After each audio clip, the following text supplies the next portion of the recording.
சாப்பாடு, நல்ல வசதி, நல்லா கவனிக்கிறாங்க. எப்போ எப்போ கல்யாணம் ஆச்சு? எப்போ வந்து 7-8 மாதம் ஆகுது கல்யாணம் ஆகி. நீங்கள் முதல்ல இங்கே வீட்டுக்கு வந்ததுக்கப்புறம் தான் பார்த்தீங்களா? இல்லை வீட்டுக்கு வந்ததுக்கு பார்த்தா எனக்கு தெரியும். வீட்டுக்கு வந்ததுக்கப்புறம் அதுக்கு முன்னாடி உங்களுக்கு அதுக்கு முன்னாடிலாம் எனக்கு தெரியாது. உங்களுக்கு அவங்களெல்லாம் ஒன்றும் பிரச்சனை இல்லை, இல்லை நல்லா தான் இருக்குது. ஒன்றும் நல்லா கவனிக்கிறாங்க. அவங்க இல்லைன்னா கூட எனக்கு இதுவாக தான் இருக்கு, வருத்தமாக தான் இருக்கும். அந்த அம்மா இருந்தால் தான் நல்லா சாப்பாடோ போக்குவரத்து டீயோ எல்லாம் செய்வாங்க. என்னோடய பேர் எஸ்தர் பாரதி. நான் ஒரு மத போதகராக இருக்கிறேன். பானுவை எனக்கு எப்படி தெரியும்னா, she is also Christian. First கிறிஸ்தவங்களாம் அங்கே இருக்கும் பட்சத்தில் நாங்கள் அங்கே ஒரு திருநெல்வேலியில் ஒரு ஹோமில் பிள்ளைங்க திருநங்கைங்க எல்லோரும் சேர்ந்து இருந்தாங்க. அப்போது அங்கே ஒரு பெரிய ஒரு ஊழியக்காரர் மோகன்ஸ் லாசரஸ் அவங்க வந்து இப்படி திருநங்கை டிரான்ஸ்ஜெண்டர்ஸ் எல்லாத்தையுமே உட்கார வச்சுட்டு அவங்களுக்கு ஒரு சின்ன வேலை மாதிரி கொடுத்து ஒரு அடைக்கலம் கொடுத்து வச்சுருந்தாங்க. ஸோ நான் லீவ் முடிச்சுட்டு எக்ஸாம் லீவ் வந்ததுக்கப்புறம் அவங்கள பார்க்க நான் ஹோமுக்கு போகும்போது ஃபஸ்ட்டு அறிமுகம் எனக்கு அங்கே கிடச்சிது. அப்போ அவங்க டிப்ளமோ இன் இன்ஜினியரிங் பண்ணிகிட்டு இருந்தாங்க. பண்ணும்போது எனக்கு ரொம்ப ஆசையாக இருந்துச்சு. பேசும்போது படிக்கணும், வேலை செய்யணும், அவங்களுடைய சிந்தனையை நான் தெரிஞ்சிச்சு. அதுக்கப்புறம் அவங்க படிச்சுட்ருக்குறாங்க. நான் சென்னைக்கு வந்துட்டேன். வந்ததுக்கப்புறம் அவங்க படிப்பு முடிஞ்சதுக்கப்புறம் சென்னையில் அவங்கள பார்க்கும்போது ஒரு கம்பெனியில் அவங்க ஒர்க் பண்ணிகிட்டு இருந்தாங்க. அப்போது ஒரு ஆண் உடையில் தான் இருந்தாங்க, மேல் ட்ரெஸ்ஸிங் கோடில் தான் இருந்தாங்க. அப்போ என்னை பார்த்து பேசும்போதும் அவங்களுடைய சிந்தனை இன்னும் ஏதாவது செய்யணும், திருநங்கைகளுக்காக எதையாவது செய்யணும்னு சொல்லிட்டு ஒரு வைராக்கியம் அவங்களுக்குள்ளே இருந்துகிட்டே இருந்துச்சு. ஸோ அப்போது ஒரு நாளில் அவங்க வேலை இருக்கிற இடத்துல திருநங்கையாகவே அவங்கள ஏற்றுக்கிட்டாங்க. அப்புறம் அவங்க ட்ரெஸ்ஸிங் கோடை கொண்டு ஒரு பெண்ணாக மாற்றிட்டாங்க. சுடிதார் போட்டு அங்கே ஆஃபீஸ்க்கு போகிறது, அங்கே சுடிதார் போட்டு அங்கே எல்லா பிள்ளைங்களோட சகஜமாக இருக்கிறது.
இது என்னோட சொந்த ஊர். நான் படித்த ஊர் சாத்தூர், நியர்பை கோவில்பட்டியில் தான் நான் டிப்ளமோ படித்தேன். இங்கே திருநங்கை கம்யூனிட்டி மக்கள், டிரான்ஸ்ஜெண்டர்ஸ் பீப்புள்ஸ் நிறைய பேர் இருக்கிறாங்க. நான் ஆரம்பத்தில் வருவேன், சென்னையில் ஒர்க் பண்ணிகிட்டு இருக்கும்போது இங்கே பார்த்துட்டு போவேன். ஏன்னா எனக்குன்னு ரிலேஷன் சவுத் சைடு யாருமே கிடையாது. இருக்கிற ஒரே ரிலேஷன்ஸ் அண்ணன் இருக்கிறாங்க, அண்ணி இருக்கிறாங்க, அதுக்கப்புறம் தம்பியோட ஒய்ஃபு, என்னோட டாட்டர் இருக்கிறாங்க.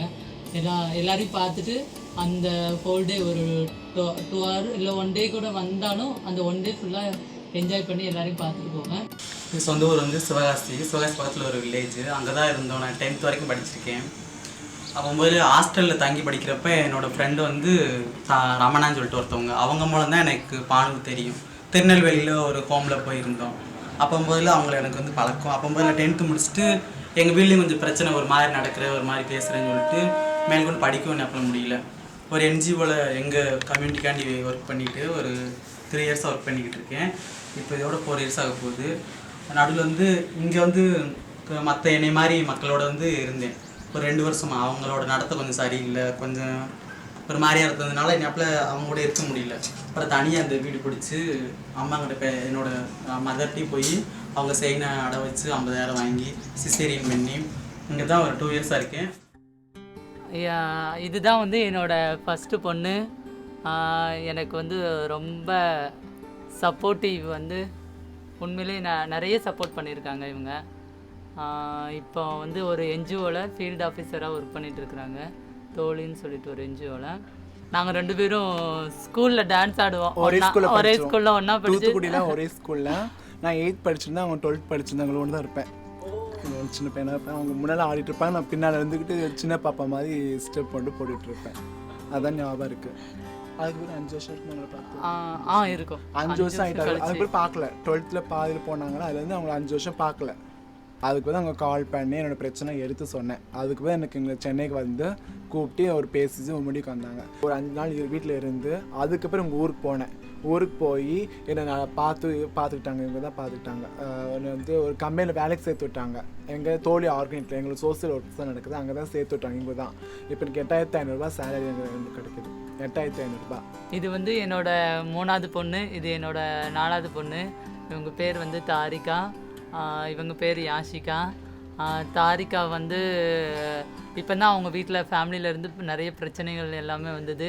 அது எல்லாத்தையும் ஃபேஸ் பண்ணிவிட்டு இப்போ ஒரு கொஞ்ச நாள் தான் ஆகுது, ஒரு ஃபியூ மந்த், ஒரு 6 மந்த்து 7 மந்த்து தான் ஆகுது. அவங்க வீட்டில் ப்ராப்ளம் எல்லாமே வந்து அவங்க வீட்டில் எல்லாமே பேசி சப்போர்ட் பண்ணுறேன் நான் அப்படின்னு சொல்லி அவங்க பேரண்ட்ஸோட சப்போர்ட்டோட வந்து இந்த பொண்ணுக்கிட்ட நான் கேட்டப்போ, நீ என்ன பண்ண போகிற அப்படின்னு கேட்டப்போ, இல்லை மம்மி நீங்கள் என்ன சொல்கிறீங்களோ அது நான் கேட்குறேன் அப்படின்னா.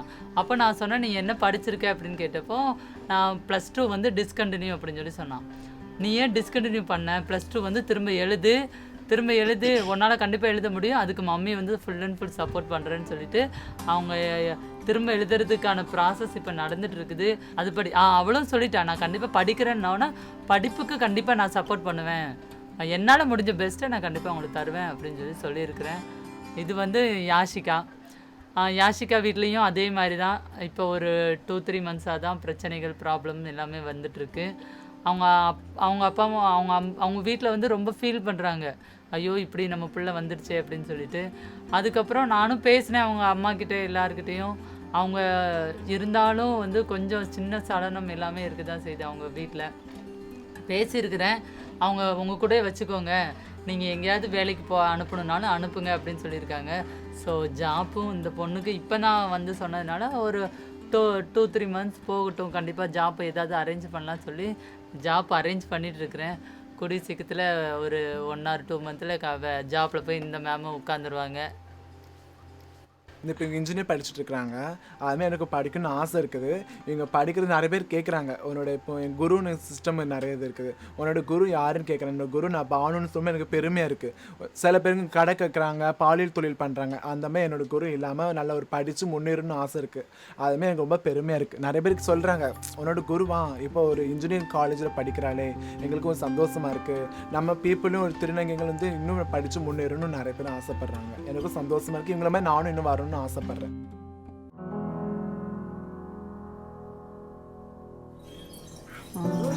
திருநங்கைகளுக்கு வந்து காட், அதாவது கடவுள் மேலே வந்து ரொம்ப நம்பிக்கை இருக்கும். ஏன்னா பேரண்ட்ஸோட சப்போர்ட் எதுவுமே இல்லாமல், சொந்த பந்தத்தோட சப்போர்ட், இந்த சொசைட்டியோட சப்போர்ட் எதுவுமே இல்லாமல் அவங்க வந்ததுனால தன்னோட முழு நம்பிக்கை அப்படிங்கிறத வந்து மற்ற ஆண் பெண்கள் அவங்க பேரண்ட்ஸ் இவங்க எல்லாத்தையும் காட்டிலும் கடவுள் மேலே வந்து நிறைய நம்பிக்கை வச்சுருந்தாங்க.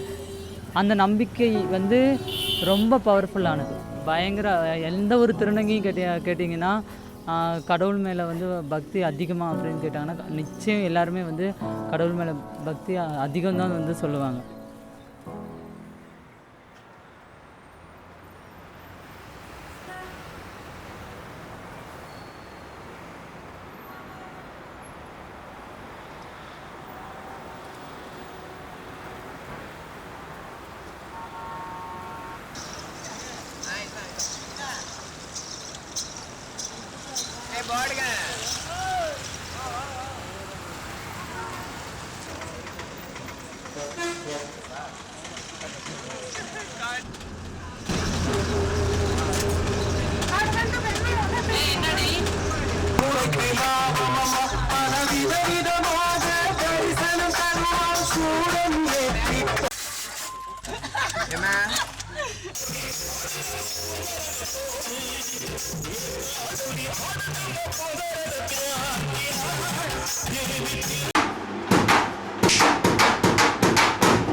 திருநங்கைகளோட வாழ்க்கையில் என்னோட பயணித்த ரொம்ப முக்கியமான ஒரு ஆளுன்னு பார்த்தீங்கன்னா இவ சாரதா. இவங்க வந்து திருநங்கை ஆகிறதுக்கு முன்னாடி ப்ரைவேட் பஸ்ஸில் வந்து கண்டக்டராக ஒர்க் பண்ணிகிட்டு இருந்தாங்க. எனக்கு ஒரு ஃபஸ்ட் நாள் நாங்கள் 2 பேர் பேசும்போதே வந்து ரொம்ப பிடிச்சிருந்துச்சி எனக்கு. என்னன்னே தெரியல, 2 பேருக்கும் ஒரு இணை புரியாத பாசம் அது வந்து இப்போவும் இருக்குது. என்னோடய லைஃப்பில் எனக்கு ரொம்ப ரொம்ப ரொம்ப ரொம்ப பேக் போனாக இருக்கிற ஒரு திருநங்கை வந்து சாரதா. எப்படி நானும் பானு ஃபஸ்ட் மீட் பண்ணுறது எப்படின்னா, நான் வந்து ஃபஸ்ட்டு சேலையில் இருந்தேன். எங்கள் வீட்டில் வந்து பிரச்சனை பண்ணி கூப்பிட்டு போயிட்டாங்க. கூப்பிட்டு போய் முடியெல்லாம் வெட்டி விட்டு வீட்டில் இருந்தேன். ஒரு மில்லுக்கு வேலைக்கு போய்கிட்டு இருந்தேன். அப்போ பானு வந்து நானும் சாந்தினி ஒரே வீட்டில் தனியாக இருந்தோம். அப்போ பானு வந்தாங்க அங்கே. அப்போ பானு எனக்கு வந்து அன்றைக்கி தான் ஃபஸ்ட்டு அறிமுகம். பானு வந்து நான் ஒரு பட்டிக்காட்டில் வளர்ந்தோம். இவங்க வந்து அங்கே இதில் இருந்ததுனால பார்க்கல எனக்கே ஆச்சரியமாக இருந்துச்சு. இவங்க இப்படி இருக்காங்க, நம்ம தான் இப்படி இருக்கோம் அப்படின்ட்டு ஒரு இதாக இருக்கும். அதுக்கப்புறம் பானு நல்லா பேசி பானு கூட பேசினதுக்கப்புறம் எனக்கு ரொம்ப யூஸ்ஃபுல்லாக இருந்துச்சு. எப்படிலாம் இருக்கணும், எப்படி நாங்கள் வந்து ஒரு பட்டிக்காட்டில் இருந்தவங்க எப்படி இருப்போம்னு உங்களுக்கே தெரியும். நல்லா ஒரு டீசென்ட் இல்லாமல் ஒரு மாதிரியாக இது பண்ணியிருந்தோம். பானுக்கிட்ட பேசினதுக்கப்புறம் நான் ரொம்ப டீசெண்டாக பழகிக்கிட்டேன் கொஞ்சம். அதுக்கப்புறம் வந்து பானுவை மீட் பண்ணதுக்கப்புறம் ஒரு சில இதெல்லாம் எனக்கு வெளிப்படையாக பழகிறதுக்கு எனக்கு மனசு வந்துச்சு. பயப்படுவேன் யார் கண்டாலும். மித்தபடி சண்டை போடனா ரொம்ப அதிகமாக போய்கிட்டு இருந்தேன். அதுக்கப்புறம் இப்போ பானுகிட்ட பேசினதுக்கப்புறம் எந்த இதுவுமே எல்லா இதையும் விட்டுட்டு இப்போ ஒரு இதாக வாழ்ந்துக்கிட்டு இருக்கிறேன். அதுக்கப்புறம் பானு சொன்னாங்க படி அப்படின்னாங்க. படிக்கிறது கேட்க போயிருந்தோம். அந்த டைமிங்கில் எனக்கு இதை ஒத்து வரல. அதுக்கப்புறம் நான் தையல் கிளாஸ் போய்கிட்டு இருந்தேன். தையல் கிளாஸ் முடிச்சுட்டு இப்போ வந்து நாங்கள் கடை வசூலுக்கு தான் போய்கிட்டு இருக்கேன். ஆனால் எங்களுக்கு கவர்மெண்ட்டில் இடம் கொடுத்துருந்தாங்கன்னா நாங்கள் வேலை பார்ப்போம். வேலை தான் எங்களுக்கு நல்லா யூஸ்ஃபுல்லாக இருக்கும். இப்போ எங்களுக்கு வந்து பானு வந்து இன்ஜினியரிங் காலேஜ் படிக்கிறது வந்து எங்களுக்கு ரொம்ப சந்தோஷம். திருநெல்வேலியிலே அவங்க தான் ஃபஸ்ட்டு படிக்கிறாங்க.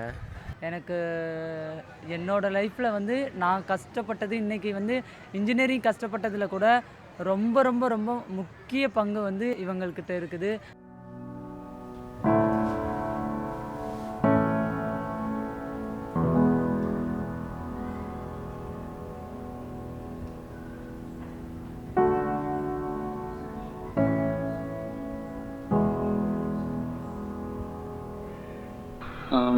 Last 5 years I am working here.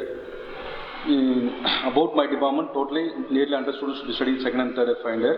In that, last year we are getting the gifted students called Grace Banu. Why I am telling like this means, nowadays lot of people are getting the engineering chance to do the things. Among them, there's a person who are getting lot of difficulties. From that, she come over and joined the engineering. என் பேர் சண்முக பிரியா. நான் grace பானுவோட classmate. இப்போ நான் ஃபஸ்ட்டெல்லாம் 12th standard படிக்கும்போது grace Banu மாதிரி ஆளுங்களெல்லாம் பார்த்தா திருநங்கையை பார்த்தா ரொம்ப பயப்படுவேன். அவங்களெல்லாம் ரொம்ப தூரத்தில் பார்த்துட்டு பயந்துட்டு ஓடி போயிடுவேன். அவங்க பேசுகிறதுக்கே ரொம்ப பயப்படுவேன். அவங்க பஸ் ஸ்டாண்ட்லலாம் அப்புறம் கடையிலெல்லாம் காசு வாங்குவாங்க. அதை பார்த்து ஏன் அவங்க இப்படி இருக்காங்க அப்படின்னு சொல்லி கூட நினச்சிருக்கேன். ஃபஸ்ட்டு நான் அவங்கள பார்த்தெல்லாம் ரொம்ப பயப்படுவேன். அவங்கள எங்கே இருந்தாலும் ஓடி போயிடுவேன் நான். அதுக்கப்புறமா நான் இப்போ 12th முடிச்சுட்டு பிஏ வந்து சேர்ந்ததுக்கப்புறம் 1 இயர் படித்து முடிச்சதுக்கப்புறம் செகண்ட் இயரில் வந்து கிரேஸ் பானு வந்தாங்க. கிரேஸ் பானு ஃபஸ்ட்டு நான் பார்த்த உடனே அவங்க இவங்க தான் அப்படின்னு சொல்லிட்டு என்னால் ஐடென்டிஃபை பண்ண முடியல. என்னோடய ஃப்ரெண்ட்ஸ் எல்லாம் எங்கள் கிரேஸ் பானு வரத்துக்கு முன்னாடி கேட்டாங்க, கிரேஸ் பானு வந்துட்டாங்களா அப்படின்னு சொல்லிட்டு. எல்லாருக்கும் நியூஸ் பேப்பரில் எல்லாம் அனௌன்ஸ் பண்ணாங்க, கிரேஸ் பானு வராங்க, திருநங்கை அவங்க கிளாஸில் வந்து சேர போகிறாங்க அப்படின்னு சொல்லும் போது நான் ஒருவேளை சேர போகிறாங்க போல இருக்கு. ஐயோ அவங்க எப்படி பேசுவாங்க, ரொம்ப இதாக இருப்பாங்களோ, எல்லாரும் மாதிரியும் ஒரு மாதிரி மிரட்டிடுவாங்களோ, அடிச்சிடுவாங்களோ. நான் ட்ரெயின்லலாம் பார்த்துருக்கேன், அடித்து இது பண்ணுறவங்களெல்லாம் பார்த்துருக்கேன். இவங்களும் அது மாதிரி இருப்பாங்களோ அப்படின்னு சொல்லி ரொம்ப பயப்பட்டேன். என்னோடய பேர் வந்து சுனில்குமார். நான் வந்து பாலிடெக்னிக் முடிச்சு தான் வந்து பிஏ ஜாயின் பண்ண வந்தேன். ஃபர்ஸ்ட் ஆஃப் ஆல் வந்து நான் கவுன்சிலிங் போகிறச்சா அங்கே சொன்னாங்க நான் வந்து ஸ்ரீகிருஷ்ணா இன்ஜினியரிங் காலேஜ் செலக்ட் பண்ண போகிறேன் அப்படின்னு சொல்லிட்டு. உடனே எல்லாரும் வந்து என்னை திரும்பி பார்க்க ஆரம்பிச்சிட்டாங்க. என்ன காரணம், எல்லாரும் என்ன பார்க்குறாங்க அப்படின்னு சொல்லிட்டு நான் எதிர்பார்த்துட்டு இருந்தேன். அப்போ சொன்னாங்க இந்த மாதிரி வந்து ஒரு திருநங்கை வந்து ஸ்ரீகிருஷ்ணா இன்ஜினியரிங் செலக்ட் பண்ணிட்டு போயிருக்காங்க. ஃபர்ஸ்ட் டைம் தமிழ்நாட்டிலே வந்துட்டு இந்த மாதிரி இன்ஜினியரிங் வந்து படிக்கிறாங்க திருநங்கை அப்படின்னு சொல்லிட்டு நான் வந்து பார்த்துட்டு இருந்தேன். எல்லோரும் வந்து அப்ரிஷியேட் பண்ணிகிட்டு இருந்தாங்க, மோட்டிவேட் பண்ணிட்டு இருந்தாங்க. இந்த மாதிரி ஒரு காலேஜில் நீ படிக்கிறது பெரிய விஷயம். ஏன்னா வந்து அவங்கக்கிட்ட வந்து அவங்க வந்து டிப்ளமோவில் வந்து 94% எடுத்திருந்தாங்க. ஸோ அவங்கக்கிட்ட போய் சேர்ந்தால் நல்லா படிக்கலான்ற ஒரு ஆர்வமும் இருந்தது. அண்ட் தென் வந்து கேர்ள்ஸ் எப்படி பார்க்குறாங்கன்றதில்ல, பாய்ஸ் வந்து இந்த மாதிரி பர்டிகுலர் கேரக்டர்ஸை வந்து ஒரு மாதிரி இழிவாக பார்க்குறதும் இருக்குது. அவங்க வந்து கொஞ்சம் ஆஷா பேசுவாங்க, நாங்கள் அவங்கக்கிட்ட ஆஷா பிஹேவ் பண்ணோம் அப்படின்னு நினச்சிட்டு கூட இருந்திருக்கலாம். பட் இந்த கிளாஸ் ரூம் பொறுத்தவரையில் நாங்கள் அந்த மாதிரி பார்க்குறதே கிடையாது. அவங்கள வந்து ஒரு ஃப்ரெண்டாகவும் பார்க்குறது கிடையாது, ஒரு சிஸ்டராக. இன்கேஸ் என்னை பொறுத்தளவில் வந்து அவங்கள அம்மா கூட நான் பார்த்துட்ருக்கேன். நான் வந்து ஒரு டிரான்ஸ்மென் அல்லது தமிழில் சொன்னால் மாற்றுப்பாலின பெண் அப்படின்னு சொல்லலாம். அந்த திருநங்கை அரமாணி அப்படின்னு சொல்கிறதுலாம் எனக்கு உடன்பாடு இல்லை. ஏன்னா அது வந்து மண்டல ரீதியாக regionally we are being mention that way. But பொதுவாக ஒரு காரண பெயர்னு பார்த்தீங்கன்னா அதுக்கு வந்து மாற்றுப்பாலின பெண் அப்படின்னு தான் காமனாக ஒரு பெயர் வைக்கணும் அப்படிங்கிற ஒரு முனைப்பில் தான் இருக்கேன். ஏன்னா திருநங்கை அரமாணி எல்லாமே சோசியோ கல்ச்சுரல், அதாவது சமுதாய கலாச்சார ரீதியாக கொடுக்கப்பட்ட பெயர்கள். பட் பொதுவாக அரசியல் ரீதியாக மனித உரிமை ரீதியாக தான் இதை பார்க்கணும் அப்படின்னு தான் நான் நினைக்கிறேன். ஸோ இப்போதைக்கு இருக்கிற கரண்ட் ஜென்ரேஷன் பார்த்திங்கன்னா, நான் வந்து கொஞ்சம் பின்னாடி உள்ள ஜென்ரேஷன் வச்சுக்கலாம். இப்போ இருக்கிற ஜென்ரேஷன் பார்த்திங்கன்னா பானு மாதிரி கேர்ள்ஸ் கொஞ்சம் அவங்களுக்கு வந்து ஒரு அட்லீஸ்ட் எஜுகேஷன் ஆக்சஸ் பண்ணிக்கிறதுக்கான ஒரு எனேபிள் என்வாயன்மெண்ட் இப்போ இருக்குது அப்படின்னு சொல்லலாம். அதுக்கு வந்து ஒரு முக்கியமான காரணம் இந்த தேர்ட் ஜெண்டர் வேர்டிக்ட், மூன்றாம் பாலின தீர்ப்பு சொல்லலாம். பட் அது கூட ரொம்ப ஷாலோவாக தான் கொடுக்கப்பட்டிருக்கு. இப்போவே பானுவே நம்ம எடுத்துக்கிட்டோன்னா, பானு வந்து she is doing her engineering now. But அவள் வந்து வேலை வாய்ப்பு when she goes for the job, search for the job, or she want to be recruited somewhere, there will be definitely a problem because there is no policy, there is no law, there is no reservation, nothing is yet made. So Banu should not have problem, that is my wish. But she will have, when we look at this atmosphere, the scenario, Banu might get problem if she wants a government job. Otherwise private sectors are really, they are kind of welcoming all skilled people, not only Banu, any man, woman. So therefore Banu has skills, so Banu also will be posted. So on that case I really wish her a very good luck. She will have a bright future. ஒரு ஆணும் பெண்ணும் காதலிக்கும் பொழுது வந்து சாதி இருக்குது. அப்போ இந்த நாட்டில் வந்து சாதியை கடந்து யாராலையும் போக முடியல. அது காதலையாக இருக்கட்டும், வாழ்க்கையிலையாக இருக்கட்டும், குடும்பத்திலையாக இருக்கட்டும், கிராமத்திலையாக இருக்கட்டும், சாதிக்கான அந்த எல்லைக்கோடு சரியாக பிரித்து வச்சுருக்கிறாங்க. ஆனால் அப்போ தான் நான் அந்த விஷயத்தை யோசித்த பிறகு சாதியை கடந்து இந்த நாட்டிலையும் ஒரு பாலினத்தால் வாழ முடியுது. அப்போ யோசிக்க சொல்ல திருநங்கை சமூகம் சாதியை கடந்து ஒரு பாலினமாக இந்த நாட்டில் வாழ்ந்துட்டு தான் இருக்குது. அவங்க தன்னை பெண்ணாக தான் உணர்கிறாங்க. இதுக்கு முன்னாடி பல கூட்டங்களில் பல இதுவில் அவங்களுடைய பேட்டிகளை படிச்சிருக்கிறேன், பல இதழ்களில். அப்போ அவங்களுடைய வழி தெரியும்.